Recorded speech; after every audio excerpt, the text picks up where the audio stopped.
Ketegangan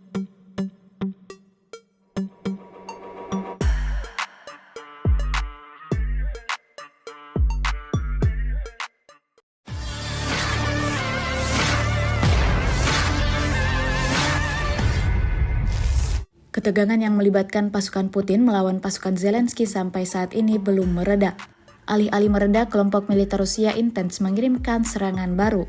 Terbaru, sebuah rekaman ramai beredar di Telegram pada Minggu 18 Februari 2024. Rekaman yang berdurasi 3 menit tersebut menampilkan cara kerja tempur infanteri angkatan bersenjata Rusia dalam menggempur posisi musuhnya. Tampak bagaimana 3 ledakan menghancurkan titik penting kelompok militer Ukraina. Disebutkan narasi unggahan, unit pengintai bersama dengan unit UAV di divisi tersebut menjadi mimpi buruk bagi militer Ukraina. Hal ini karena kelompok mereka terus menghancurkan personel musuh. Tidak diketahui berapa korban jiwa imbas serangan pasukan Putin. Sejauh ini, serdadu Ukraina belum memberikan tanggapannya terkait dengan insiden yang terjadi.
Download Tribun X sekarang, menghadirkan lokal menjadi Indonesia.